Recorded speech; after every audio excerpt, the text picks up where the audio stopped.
In this series of short films, Steph Strange answers frequently asked questions about how reading for pleasure and sharing stories can greatly improve literacy, the particular issues around books that may be faced by children in care, and how you can help your child on their journey to becoming a reader.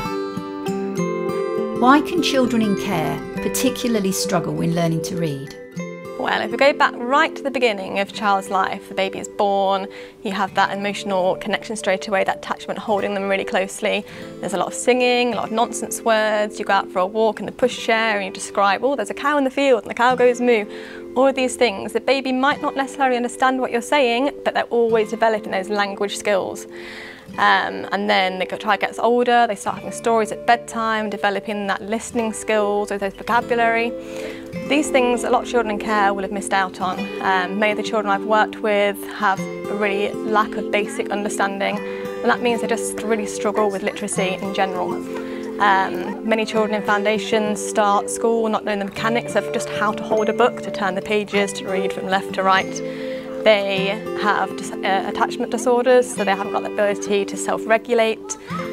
All these things really impact on their ability to settle down and learn to read. So children in care have missed out on these really basic building blocks. It's no wonder that they struggle against their peers. My child doesn't like any of the books I try to share. What am I doing wrong? I completely understand. When I first started working with the service, I worked with a little boy in foundation, and although he was very polite and very nice, he just wasn't engaging at all and would ask to go back to the classroom after about 5 minutes or so.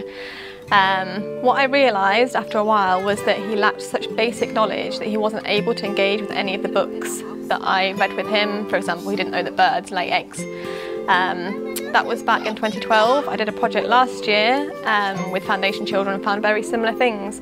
So I asked every single child where milk comes from. Over half of them didn't know. One child said Tesco, and her face was a picture when I told her that it actually comes from cows. Lots of them couldn't identify basic fruit and vegetables. So when you think about that, it's no wonder they can't access a lot of the picture books that are out there, because some of them are actually quite mature. Can stories help with social and emotional issues? Yes, definitely.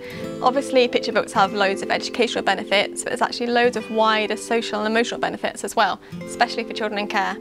Just the mere act of sitting really closely next to someone will help them self-regulate. They can regulate off your feelings, and then that in turn will help them manage their own behaviour and emotions at school. Picture books in particular offer loads of social and emotional scenarios which you can then relate to what's going on in their lives. If you say to your child, right, I've heard that you've been leaving out so-and-so at school, it's going to immediately put them on the defensive, whereas if you read a picture book with them where that kind of thing is happening, they can connect the dots in their own way and then think it through for themselves without having that targeted attack on them.